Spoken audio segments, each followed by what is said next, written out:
Hi, welcome to the Kevin Pollak Chat Show. I am Mark Thompson, filling in for Kevin. I'm in no way Kevin Pollak, but it is my honor to be here nonetheless. You can find me on my own podcast because every American has a podcast, and I have one too. It's called The Edge with Mark Thompson, and you have to put the with Mark Thompson part in there because there are a jillion other shows called The Edge. It's the shittiest name for a podcast ever, but it's the one we chose, and there's a story behind it another time. But right now, I want to welcome our guest. He's an Academy Award-nominated writer. He wrote the blockbuster screenplay The Hunger Games, and among his greatest work is that Academy Award-nominated film, Captain Phillips. He's a student of film. He brings so much history of the business and of working in this industry to this conversation. Welcome, Billy Ray, to the Kevin Pollak Chat Show. Great to be here. Thank you. Now, Billy, I want to, before we get to what you're working on, but I will tell the audience, he has written the Terminator reboot. That's true. I mean, a lot of people are waiting for that movie. As long as I've mentioned it, I'll just ask you, but then I want to go back and talk about a couple of things. Sure. I want to get your thoughts about the Academy Award nominated films, and then you've had a couple of misses, and I want to talk about dealing with that in Hollywood and just personally. Since I mentioned the Terminator reboot, how did that come to you? How did that happen? Tell us whatever you can about it. Well, I was writing a movie called Gemini Man for Skydance, which is a studio that works with Paramount, and Gemini Man is a movie that I was writing for the director Ang Lee, who's pretty spectacular, and Will Smith, also incredible. And they were happy with my work, so they brought me Terminator, which was something that they had been developing. It's a completely new generation Terminator, which I'm pretty excited about. It's an entirely new group of characters. And in this Terminator, the last three Terminator movies never happened. This movie picks up where Jim Cameron's Terminator 2 left off. And happily, Jim Cameron is actually part of this production. He's producing it. Tim Miller, who is the brilliant director from Deadpool, is directing it. And working with those two guys has been phenomenal. What I didn't expect when I said yes to it was that it would be as much fun as it was. I didn't realize the affinity I had for the Sarah Connor character and how iconic she is. And it's been a real privilege to write her. Now, the Sarah Connor character, when we pick it up in your Terminator reboot, then, yes, is where in the story? And I wish I could tell you. I can't. Okay. Okay. There are a number of people that you don't want to have angry at you, and one of them is Jim Cameron. Okay, that I will accept. And you know, this is his baby, and I want to be a worthy custodian of it. And part of that is not just writing my tail off. It's not telling people what it is that we're doing. Sure. But I can tell you the good news is we've been greenlit. Production will start in June, and I couldn't be more excited about it. And you mentioned the Will Smith movie, I think, which is Gemini Man. Gemini Man, right. So that's another film that you've written. And that started 2 weeks ago as we sit here now in early March. When you're a writer and you write something, let's say Gemini Man or well, let's not say Terminator, because you know that most likely Terminator is going to proceed one way or the other. But when you write something and it goes, first of all, what does that mean to you? That's, I would think, as a writer, something that you really want to see. Or once you write it, do you just park it and, okay, on to the next thing? No, your conversion rate is critical to your success as a writer. You have to have a batting average that's up there. Otherwise, they're going to stop paying you. You know, studios are not in the business of developing scripts. They're in the business of developing movies. And you need to demonstrate that you can deliver. In the case of Gemini Man, it was a unique challenge because Gemini Man had been in development for roughly 15 years. What's the log line on Gemini Man? Will Smith is a 51-year-old assassin who's being chased by an assassin who's good as he is, as good as he is. And we find out that the reason that the guy is as good as Will Smith is because he's Will Smith's clone. He's a 26-year-old version of Will Smith. And Will Smith, unbeknownst to himself, was cloned 26 years ago, and now he is facing off with a young version of himself. And it'll all be shot with this incredibly advanced technology so that Will Smith today is playing both parts. Wow, what a challenge to write. Yeah, but what an incredible opportunity to write because thematically what you're talking about is, you know, can you kill yourself?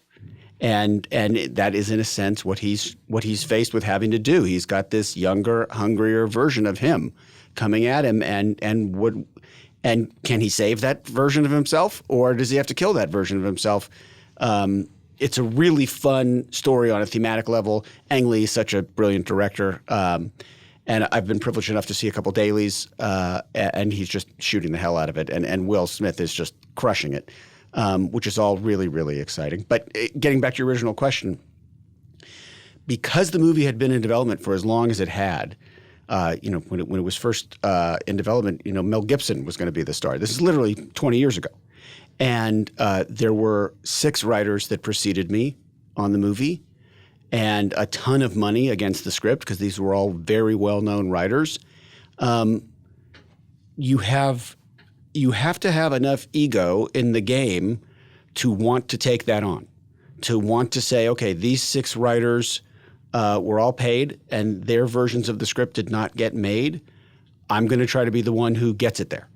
And if you take that on, you can be humbled, you can be wrong. But if you're right, it's enormously satisfying. And just strictly from a business point of view, it's a pretty good feather in your cap. Do you read the other iterations from the other 6 guys? No, I read the one that immediately preceded me, which was the one that, to its credit, was successful in attracting Ang Lee and successful in attracting Will Smith. So this was not a bad script in any way. It was in many ways a great script. It was not yet ready to be made. It had some mechanical problems that needed to be fixed. And it was written by a very successful writer who I think was just too busy to stay on the movie. Had that writer had more time, I don't think they would have hired me. I think they would have stayed with him, as they should have. But happily, he was busy. And the work that needed to be done from then on just fell to me. I remember with Captain Phillips, you could tell right away that it was going to be a good movie because it started with, and I don't know literally if it started with the bandits, you know what I mean? They're in Africa? Is that where they're from? Off the Somalia. Coast? Somalia. I don't know if it started with those Somalian. No, it starts with a shot outside Captain Phillips' house. Okay, but early on in the film, yes, what's established is 2 guys are going to work. Well, that was the idea, one guy in Captain Phillips, he's making coffee, and the other guy, right. he's in a Somalian village. And this is a little bit of a lesson to any aspiring writers that are out there. I've been working for a very long time, and when you get to a certain point in your career, you get to look at material exclusively, meaning when a studio offers you something, you're the only writer that's seeing it. And typically you'll have a weekend or a week to decide, yes, this interests me, or no, it doesn't, in which case they can go out to anyone else they want. And, if you work long and hard and you earn that level of respect, it's a wonderful thing to have. And I had it. But on Captain Phillips, the studio did not approach it that way. On Captain Phillips, it was going to be a beauty pageant. They went out to the town, and every writer in the world wanted that particular gig for obvious reasons. Tom Hanks was already attached? No, Tom Hanks was not attached. But there are almost no true stories that lay out like action movies, where the actual beats and the drama of the real story match how you would write it if you were just making it up. But Captain Phillips had that. So it was something that I wanted very, very badly. And that, to me, made it worth it to go in and compete with other writers to get the job. And I don't know how many other writers actually got in to pitch to the studio their version of the movie. I just know that when it was my turn, I wanted to walk in there and be the best prepared person who walked through that door. So I sat down and I thought about what it was that appealed to me about that particular story, the Captain Phillips story. And typically what you do is you take an ending and then you reverse engineer the rest of the movie to make that ending as emotionally resonant as possible. Well, the ending of that story, if you really boil it down, is that there are 4 black men who are holding a white man hostage, and 3 of them get their heads blown off. That didn't appeal to me at all. That sounded like a nightmare to write that story. So there had to be some other level of meaning, some other narrative level and some other thematic level on which that movie tracked. So when I went in there to Sony, what I said was exactly what you took away from the movie, which is very gratifying for me. I said, this is a story about 2 captains, and they wake up on opposite sides of the globe, and they both get themselves ready for work, and they go to work. And their jobs are going to put them on this collision course where they are going to be confronted with one another. And we're going to find out what real leadership is. We're going to find that one of these captains would sacrifice himself in order to save his crew, and the other captain would sacrifice his crew in order to save himself. And we're going to watch that play out. That's the movie. And that's the movie we made. Sometimes writing boils down to something very, very elemental. And in that particular case, it did. It's really effective. And you feel for the guy, the captain who's coming from Somalia also. Well, that's funny too, because, look, first of all, a great performance by Barkhad Abdi, brilliantly directed by Paul Greengrass, and Tom Hanks just absolutely at his best. But sometimes there's just one particular element that makes you want to tell a particular story. And you can never tell what it's going to be. For me, when I started thinking about the exchange between those two men, those two captains, Captain Phillips and Musey, I had in my head that there was going to come a moment where Captain Phillips was going to say, there has to be something between fishing and kidnapping people. And that Musey was going to say, maybe in America. Maybe in America. Just the best, yeah. And that was enough reason to write the movie. That exchange right there, because it was so loaded with these two guys coming from such different realities, and they're both right. And of course, you always want to have a bad guy with a completely defensible, articulate point of view that makes your good guy have to step up and meet it. And that to me, that was representative of that struggle.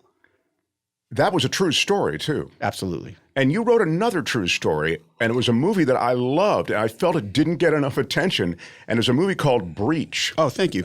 Yeah, that was, was it Robert Hansen who was It's the story of Robert Hansen, who was working for the FBI for decades and spying for the Russians for most of them. It's good work if you can get it.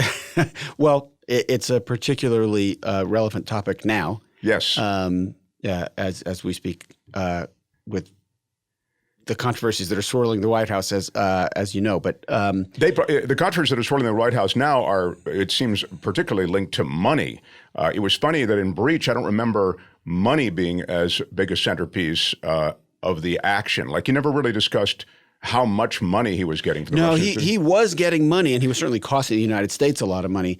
But that had more to do with the Russians finding a way to flatter a man who could be convinced by flattery. And I don't know if you're a fan of the man occupying the White House at the moment, but I believe the same dynamic is playing out. Oh, that's really interesting. It's a cool parallel. It's a very tense movie because there are many moments where he may discover that Right. that his right-hand man who he's taken into his life, who goes, holy, this guy's... Well, Chris Cooper is a pretty spectacular actor, and Ryan Phillippe totally delivered, and Laura Linney and Gary Cole, they were all great. I guess what, and I mention it because it is a true story, and you having done Captain Phillips, also a true story, there's a thing that you have to do. You have to honor sort of an artistic vision, right? Mm-hmm. And try to keep the audience interested moment to moment by also laying the story out the way it happened, I would think, and sort of be true to some of the facts. Well, you have to be true to all the facts. If but it can be. The facts that dramatically play, I assume, all make the movie. The facts that may not be as critical to the drama may not make the movie. Is that wrong? No, I think that writing is about capturing human behavior. I've never created a character that is more interesting or more idiosyncratic than the real characters that I've written about. I see. There's just something about actual human behavior that to me is far more compelling than fiction because it just has that ring of truth to it. Now, when you can write a great fictional character that has that feeling of truth to it, then you've hit the lotto. But in a movie like Breach or Captain Phillips or the first movie I ever directed, a little teeny movie called Shattered Glass. Love that movie. Thank you. You have real live people who behave in recognizably human, flawed ways. And I personally just love that stuff. The Shattered Glass movie, that was the guy who was a writer. Stephen Glass. And he became this. Had this meteoric rise as a writer. Right. It's like, wow, this guy's great, and he has a story.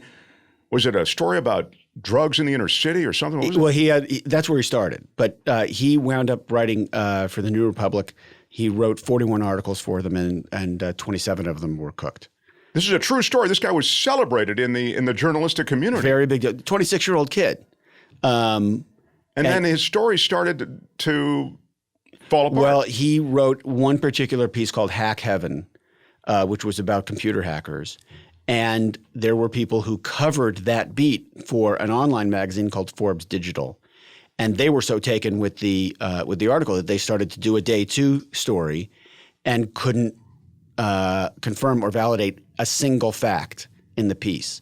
And they started to investigate the story. And then, of course, the story unraveled. And what the movie is about Stephen Glass and the guy at the New Republic magazine, played by Peter Sarsgaard, named Chuck Lane, who actually is a friend, having to take him down.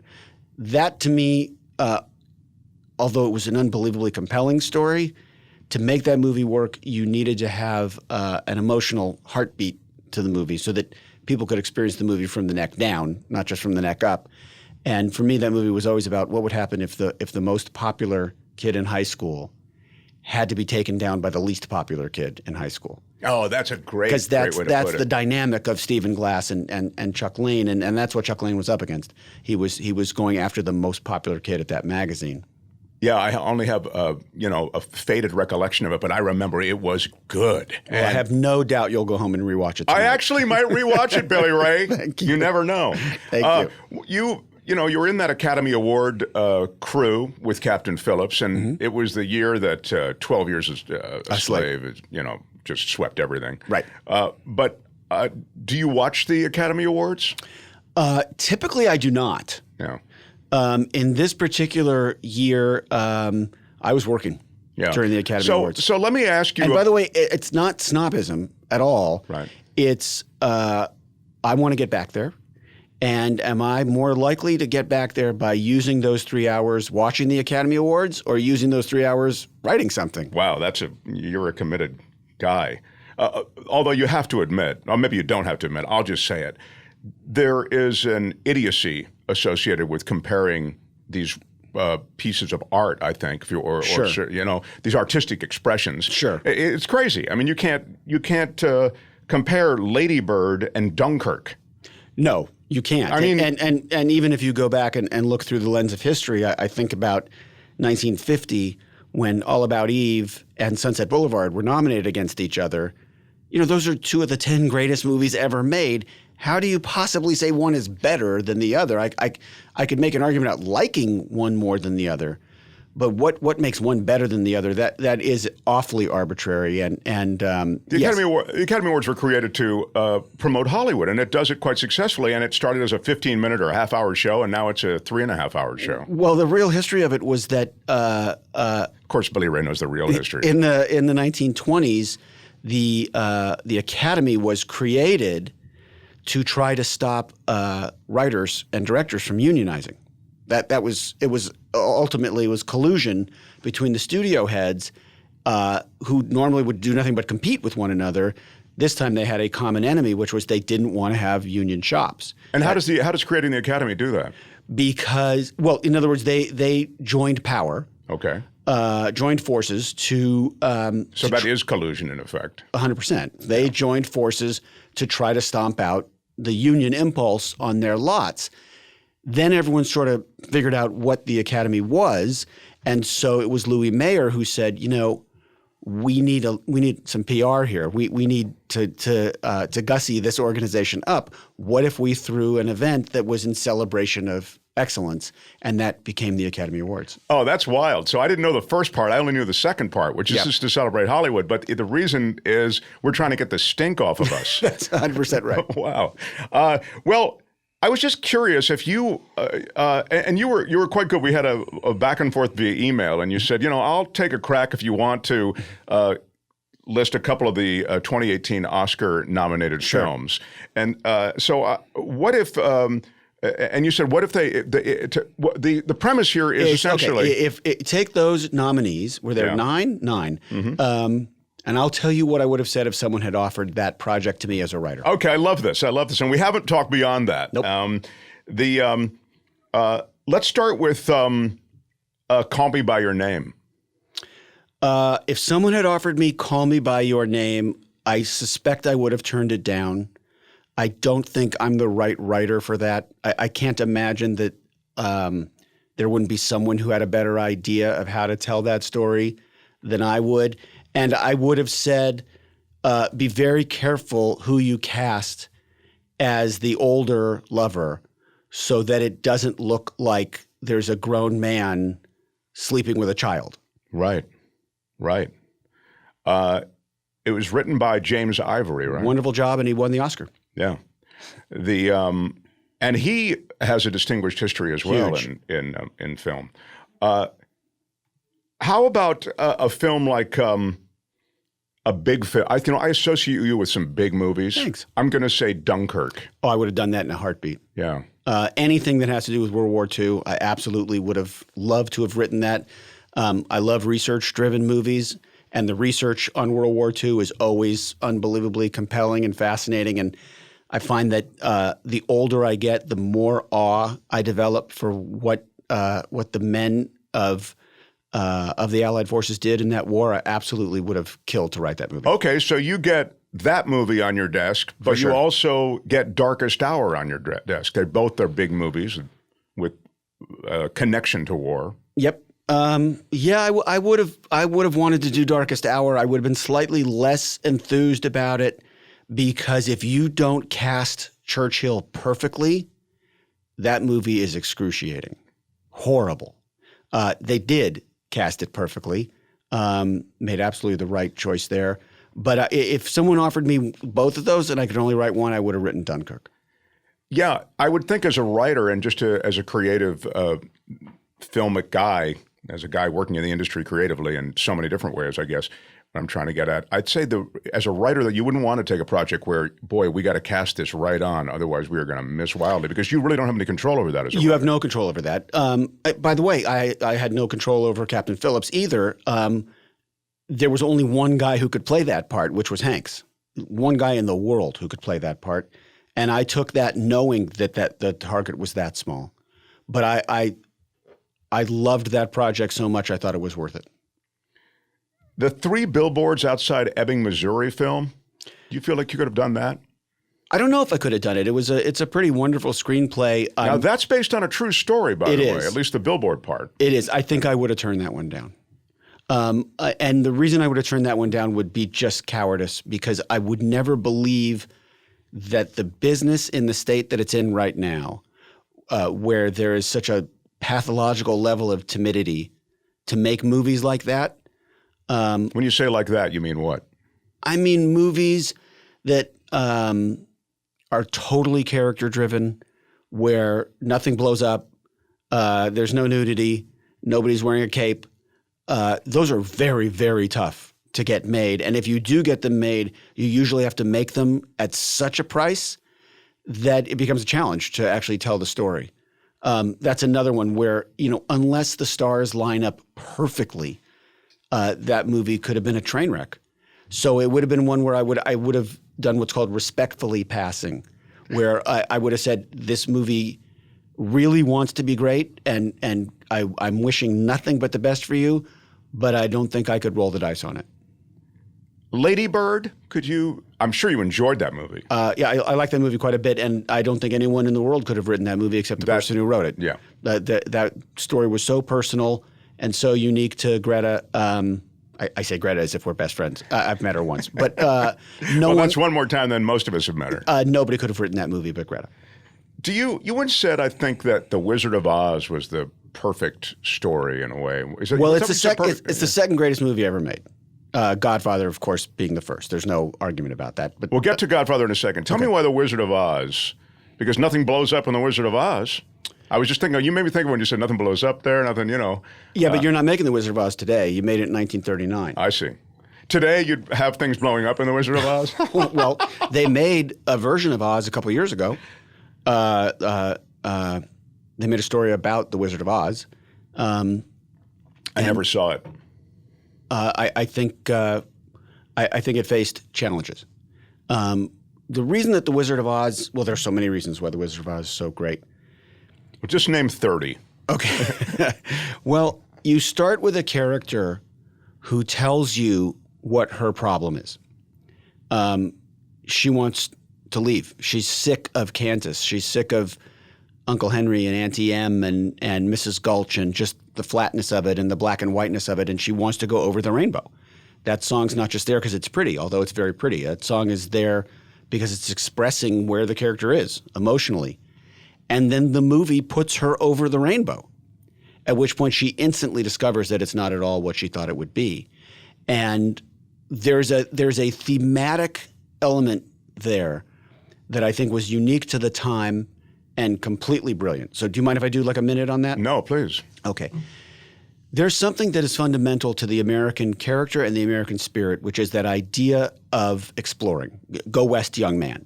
That idea, there's a national restlessness to Americans that kept us going from the East Coast all the way to the West Coast, much to the detriment of the people who lived there already, the Native Americans. But be that as it may, it was part of the American experience to keep exploring. Manifest destiny is what they called it. Okay. Now it's 1939. You're in the depths of the Depression, right? America's been in the Depression for 10 years. The country is in a lot of trouble. And at that moment, all of a sudden they make a movie that says, check those impulses, that idea that there's something better over the rainbow. Maybe now's the time to just stay home. That whole idea of there's no place like home. You know, Wizard of Oz had been adapted twice before the movie that we know, the Judy Garland movie. Both adaptations had failed. This one hit home. And the reason it hit home was because in 1939, that was the right message for America. That idea that there's always something better somewhere else, not in the Great Depression. In the Great Depression, pay attention to the things and the people around you. Appreciate what you have. As humble as they may be, that's your home. And it's astonishing to take something as big and unwieldy as a movie and use it to articulate that idea. That was the meta idea. And you're saying that film understood that meta idea. Oh, for sure. It wasn't a directive, it was given. You're saying that the film took stock of where America was at that time and integrated that meta idea. I don't know. Sometimes things like that happen by accident. Just that you're just telling a great story and all of a sudden the theme evidences itself to you. It may be that they were just telling a great character journey, and that movie also has that. You know, what you're trying to do when you're writing is you pick a character that has something about them that's broken that only your movie can fix, right? Chief Brody in Jaws, being afraid of the water. He needs the experience of Jaws to solve that problem. Well, Dorothy has an internal problem. She doesn't appreciate her home. She doesn't get the value of what's around her. She thinks it's all useless. She needs the experience of that movie. She needs to be in a house that lands in Munchkin Land in order to begin to appreciate what she had right in front of her. That's pretty elegant screenwriting. The Godfather, that's a family movie of Wizard of Oz, which, yes. Right? I mean, we all saw it as kids, and then all these subtleties that we've just described, many of them you discover on your own as you watch the movie. And sometimes we never discover them, but we enjoy the film in a different way as Absolutely. we get older. Godfather is not a family film. I mean, well, it's about a family. Right, very much about a family, but you don't bring your kids to The Godfather. But you say that's your favorite film. It's the best movie ever made. The best movie ever made. No doubt. And why is that?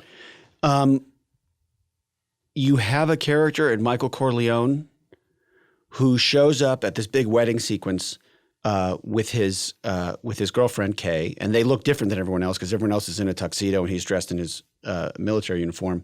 And he tells her this story about Luca Brasi, which is horrifying. And then he says the most important line in the movie, "That's my family, Kay, that's not me." Meaning, I'm not going to turn into my father. He has stated a conscious goal, I am not going to turn into my father.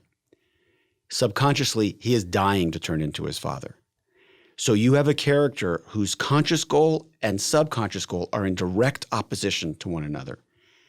And the tension of that is the entire movie. Every beat of the movie is about Michael's leaning in one direction or the other. I'm going to turn into my father. No, I'm going to reject the evangel of my father, and I'm going to turn into something else. And by the way, his father doesn't want him to turn into the Don. So there's all kinds of forces pushing him in every direction. Kay is pushing him in one direction, and fate is pushing him in another. And the whole movie is going to be told about that arc. And that arc will be complete when he is declared one way or the other. Either I'm going to turn into my father or I'm not. And what he ultimately does is kill the heads of the 5 families while he's standing at a christening for his godson, which is something that even Don Corleone on his worst day wouldn't have done. But more importantly than that, he has a moment with his wife where he can tell her the truth, and he lies to her. He looks her right in the eye and he lies to her about it. And that is his absolute moment of declaration. He has chosen the business. He's going to be the Godfather. And in a way, he's going to be a more ruthless Godfather than his father ever was. That's just spectacular writing. Do you think they lay the hook for us to root for him to go over to the dark side? Absolutely. Sure. We're rooting for him to become the next Godfather. Who doesn't root for the vet who comes home from the war and steps into a mess where, within days of his arrival back from the war with his beautiful girlfriend, his father's shot. And he's got to be the one who protects his father and gets him from one hospital room to another. It's just in every way that you can be baited in that movie, you get baited. But in a great way. You, in addition to all this stuff you do, the writing I'm talking about, I saw your name on the list of negotiators with the Writers Guild having to negotiate with you. The Writers Guild has to negotiate with producers. And yes, the Writers Guild negotiates their MBA, their minimum basic agreement, every 3 years with the AMPTP, which is the Alliance of Motion Picture and Television Producers. That essentially, that's every studio you've ever heard of. So let me guess, they want to give you a lot more money every negotiation, am I right? And we say, fellas, you're being so generous, please. What it is a negotiating committee, and I've been the co-chair of it 3 times. So how many people are on a committee like 16. that? 16. Okay. And we're all there in support of David Young, who's the executive director of the Guild and absolutely brilliant leader. I would follow that guy into fire any day of the week. And we're sitting it all takes place at the Galleria, believe it or not, the Sherman Oaks Galleria. That's where the AMPTP is headquartered. And they're in the food court. You guys all negotiate? Wow. That's right. It all takes place in a Quiznos. Yeah. You walk into this room where there are these 3 long tables.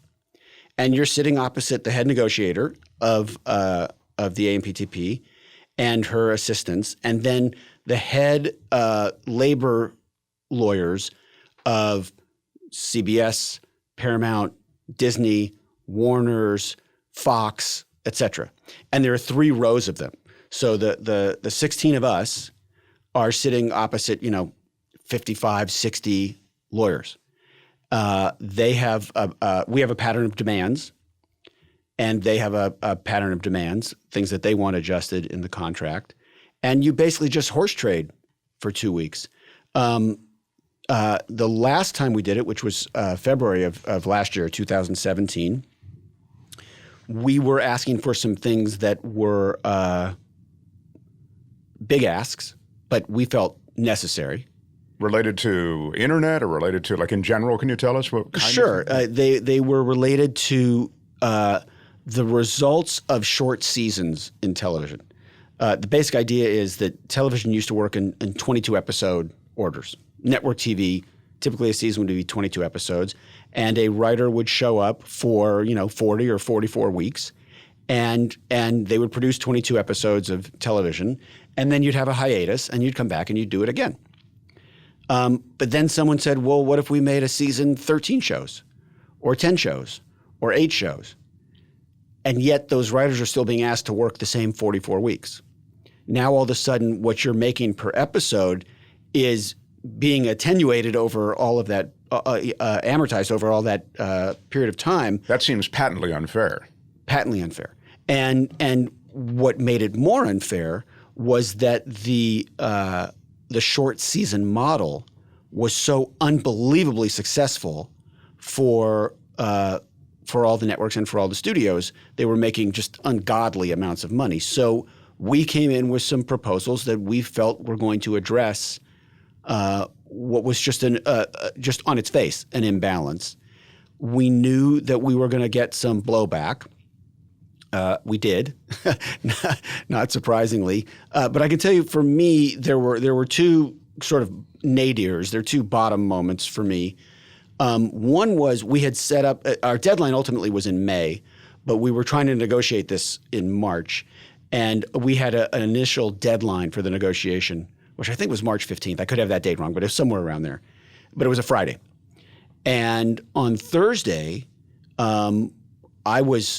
we had a break in the negotiations, and I was shooting a TV series for Amazon called Last Tycoon. I want to ask you about that in a second. Happy to. And anyway, I get this call on the set that the AMPTP is coming back with a huge counteroffer. Like, this is going to be a game changer.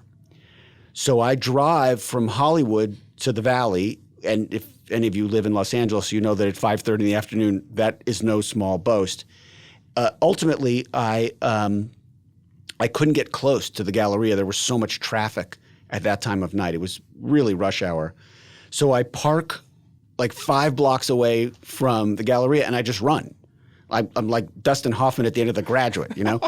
And so I come into the meeting, I don't know, 100 of us in the room, and I'm sweating and I'm panting, and I sit down, and they make their offer.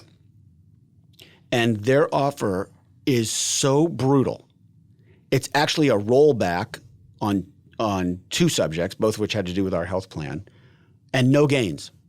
It was stunning to make this kind of offer the day before a deadline. So we go into our caucus room, which I'm convinced is bugged, by the way, and I don't ever want to meet there again. I've spent a lot of time in that room, and I'm pretty sure they can hear everything we say in there. Wow, that's so wrong. And I wouldn't put it past them. But I actually was in one room in that building where there was a video camera that moved while we were talking. I'm not joking, which means either the Galleria is haunted, which is possible, or the Alliance was watching our conference. But that's neither here nor there. Anyway, so we go back into our room, and we're all sort of adjusting from the body blow of this. And we all decided, led by David, that the counter that had been made was so bad that we could not counter it. We could not make another proposal because the way negotiating works, you both have to come a little closer to each other's proposals with each offer. And they had moved farther from our proposal. So we'd be negotiating against ourselves if we came back. So we sent them a note saying we hold, just meaning we haven't moved off our previous offer. Okay. So this is with a deadline looming the next day. The next day. So we learned 2 things immediately. One, David Young, our executive director, is called and told, don't come in tomorrow by the Alliance. 2, they cancel the catering to our room for the next day. And then they release a statement to the press saying, we've walked out of negotiations. Jeez. It's like that. Wow. And that went on for months. The talks broke down. Everybody was kind of flipping out on both sides. You try really hard to keep your calm in those moments, just because projecting diffidence isn't going to help anybody. And again, everything that's at stake at that point is it's work. It's a strike, right? Sure, you could get locked out, or you could be put in a position where you have to go on strike.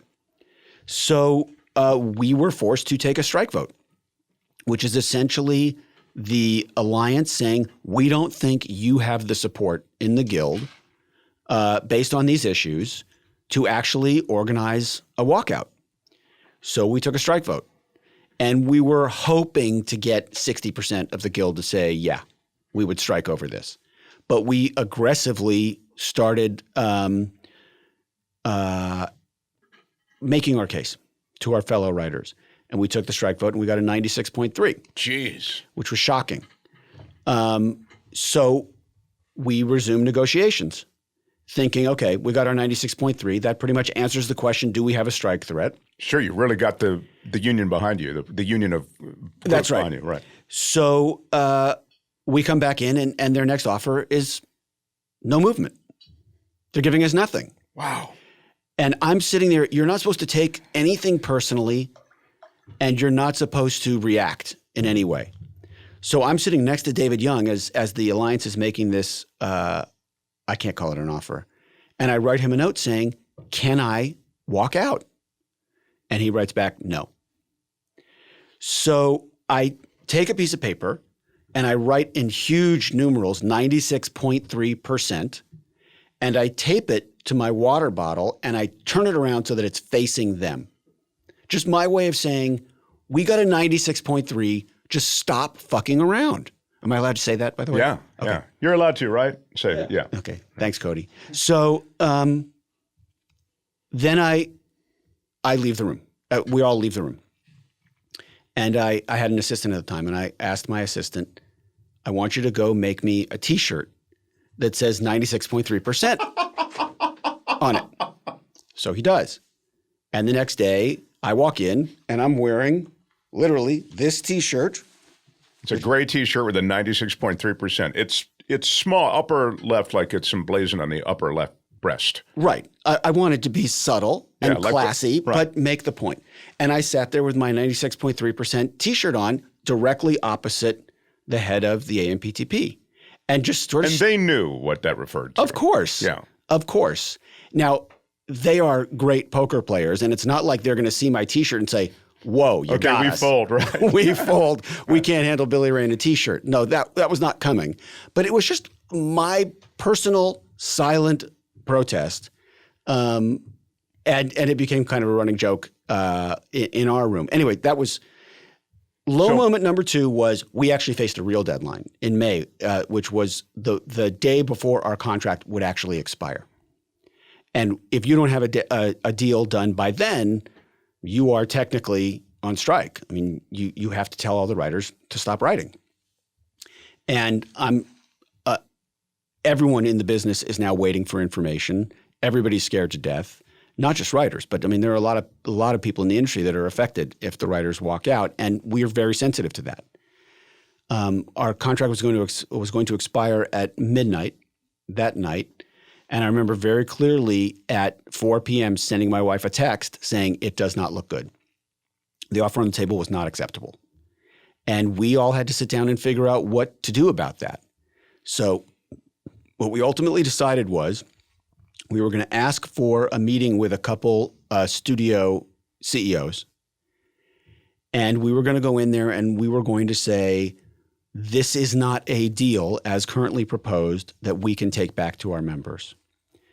If you will give us this, this, this, and this, we think we can sell it.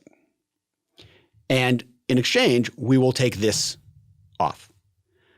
I always felt very strongly that there was one of our demands that was so offensive to the producers that they would rather take a strike than give us that demand. I can't identify it, by the way. When we took that off, they became more reasonable. Oh. And they gave us the things that we had to have. But you were sort of had to offline that then. You sort of had to. Oh, it's a back channel. That was a back room. Major back channel, because the negotiating process had failed. Sure. That was a total stalemate. The posturing had failed.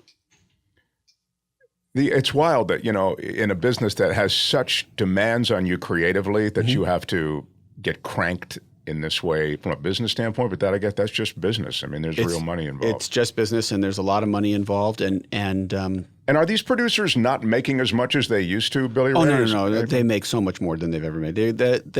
We walked in there where the 6 companies that we were negotiating against had just made $51 billion in the previous year. So this idea that somehow movies are hurting and that because of all the different ways in which people aren't going to the movies anymore. Well, no, the movie business is not as good as it used to be. And once the DVD market flattened out in the way that it did in the Great Recession of 2008, the movie business in some senses did not recover.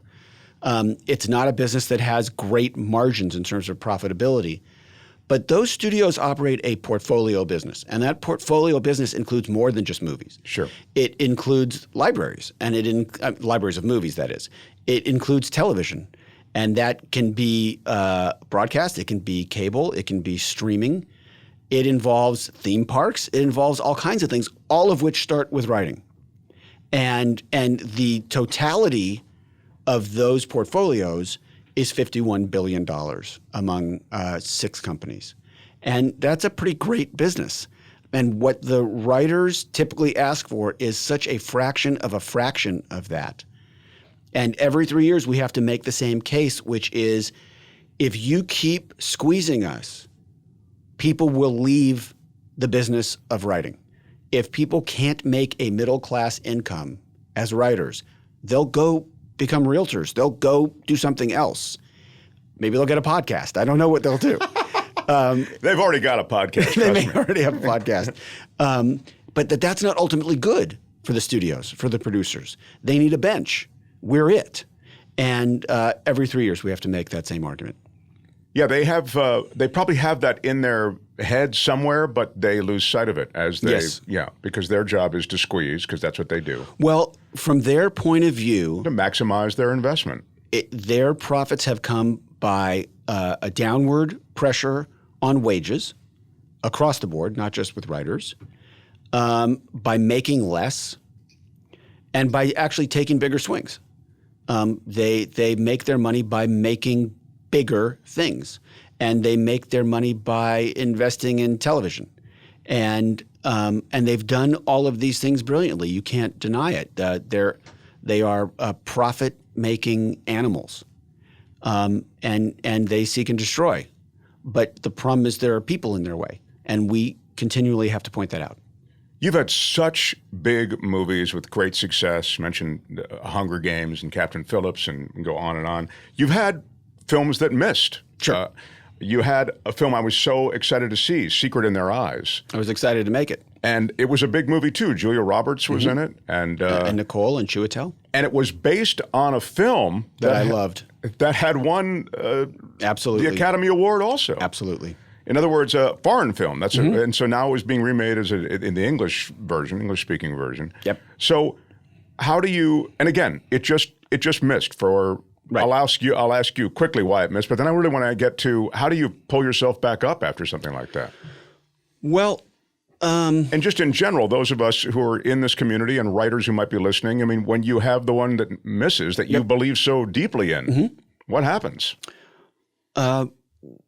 if you work in this business, what you have to accept is that you are going to succeed or fail publicly. Most people, most lawyers who have a shitty day, no one knows except them. That's not the case with us. If you want to be on this stage and have a career that's visible, people are going to see when you swing and miss. We were setting out to make a movie that we thought was going to be wonderful. And we were setting out to make a movie that we thought would honor the great movie that preceded us, the Argentine version of the movie. I made changes in that story that seemed like really good ideas at the time. It seemed like really good storytelling that I think doomed us. Ultimately, that movie, the original, was a beautiful love story with a crime story laid into it. And people believed that our movie was a movie about a dead kid. And people didn't want to see a movie about a dead kid. And critics did not want us to have remade a movie that was a darling of theirs. I was not smart enough to see either of those eventualities coming. That's on me. That's not fate. That's my fault. As that movie was getting ready to be released, I was very proud of it. And about 3 weeks out, I thought we were actually going to be fine. Then we started to see some long lead reviews come in, and they were not positive. And the tracking all of a sudden, tracking meaning how much the movie's how much the movie looks like it's going to make. All of a sudden, the tracking numbers just went off a cliff. It had been tracking pretty well, and then all of a sudden, it looked like no one was going to come see it. And by the way, how do they establish that tracking? It has to do with awareness in the marketplace. If you stop an average 100 people and say, do you want to come see this movie? If they say, I've never heard of it, you're not going to track well. I see. Okay. People know when the next Star Wars movie is coming out. So at a certain point, with about 2 days to go before release, I sat my kids down. They were then 19 and 14. And I said, okay, Dad is about to get punched in the face in public. And I'm not happy about it. But if I am going to take the ride that includes Captain Phillips and the Hunger Games, I have to be prepared for this eventuality too. You can't have one without exposing yourself to the risk of the other. So it's going to be a kind of a sad weekend. And don't talk to Dad for the next 3 months? Not at all. Yeah, not at all. Just the opposite, really, is what you were saying. Saturday morning, my son had a volleyball tournament in Anaheim, and I got in the car and drove my son to Anaheim and was just another dad rooting for his kid, which is a really good thing, And by Monday, it was just time to go back to work on something else. One thing that it did for me, which was a positive, was that after that experience, I no longer enjoyed the bad reviews that other movies got. Before that experience, when someone would get a really scathing review, I had that kind of smug satisfaction of, ha, your movie got crushed. That went away. Once it's happened to you in that way and you take it as personally as you do, you really can't celebrate that experience being visited upon anybody ever. You did a great series for Amazon called The Last Tycoon. Thank you. And still, it only went one season. Yes, by far the biggest professional disappointment of my career. I don't understand what happened there.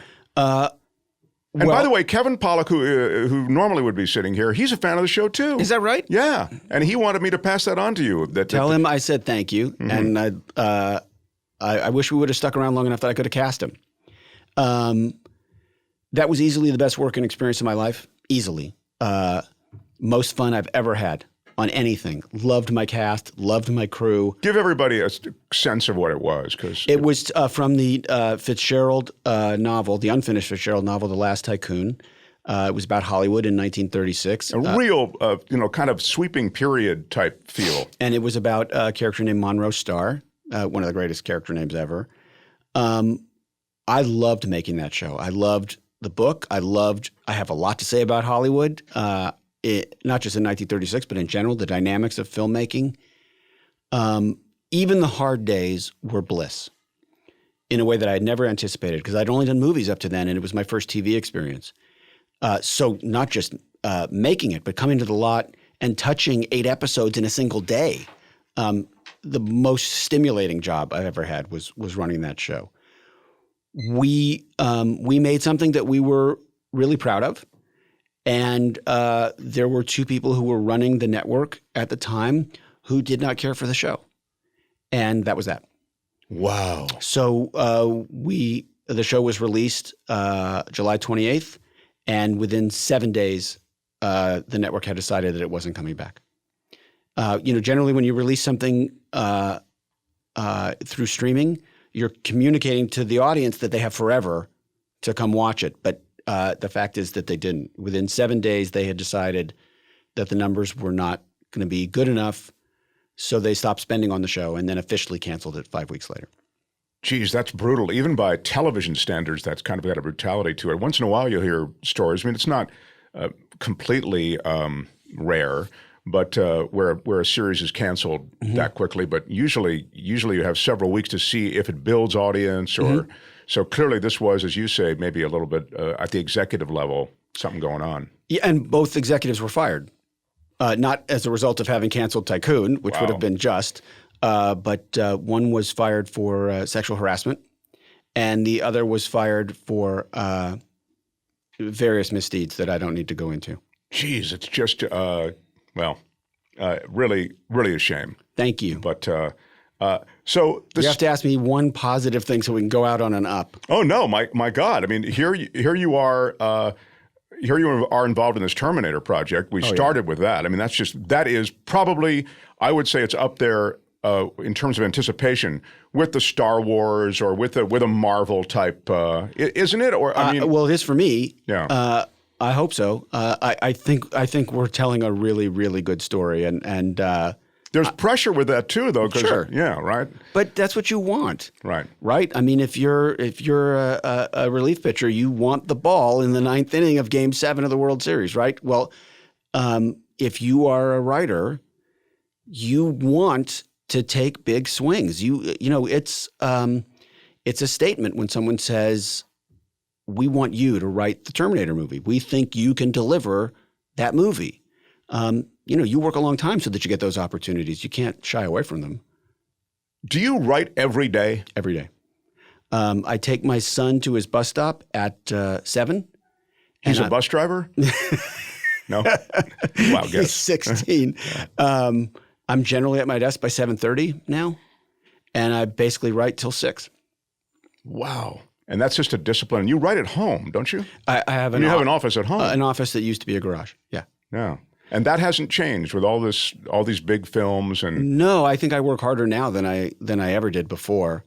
You know, there's a mountaintop I'm trying to get to, and I'm nowhere near it. And I can see it. You're nowhere near the mountaintop? Nowhere near it. I can see it from here. What is that mountaintop? Oh, the measurable stuff. I'd like the next time I put a series on the air that it runs as long as I want it to. Sure. And that it becomes one of those series that pokes through, that people talk about. I'd like to win a couple Oscars. I don't mean that in a glib way, but those are the writers that I really, really worship. They won those. The next time AFI does a list of the 100 greatest movies of all time, I'd like to have my name on one. You know, I want a legacy. I want to look back at my career and think that it was the equivalent of some of the writers that I revere. I'm nowhere near that. Nowhere near that. And only work will get me there. Have you done films, and we'll wrap up here in a second, but have you done films, written them, they've been passes and you still have them and you kind of have those films in a special drawer, you want to bring them back, or once you've done it and people pass, it's done? No, nothing really dies in Hollywood. Everything languishes. That seems like an unfortunate saying if we adopt it. Nothing really dies in Hollywood. It languishes. No, there are a number of scripts that I wrote that for one reason or another didn't get made, and a couple you would breathe life back into, maybe. Absolutely. Yeah. And a couple that I would never come near again. Sure. Where I feel like what was wrong with them was fundamental, and they don't actually deserve to be made. But there are a couple that I feel that that's not true, and if I can revitalize them, if I can resuscitate them, then I will. What's the name of the new Terminator movie? What's the title? I'm trying to get them to go with Terminator Billy Ray. So far, that has been unsuccessful. I don't know. I've asked them several times, what is this thing going to be called? And they may know and just not be telling me, or they may not know. Yeah, it's Terminator reboot is all I've ever seen. But yes. Listen, our time is up with you. I so appreciate, on my podcast, you were one of my favorite guests ever, and I felt a chance to fill in for Kevin. I had to have you back in. So it's a privilege to be here. Thank you. Really, really cool. Billy Ray, thanks. And Mark Thompson for Kevin Pollak saying so long. Check me out on my own little chat show, The Edge with Mark Thompson, wherever you find your podcast. Thanks again, Billy Ray. Thank you.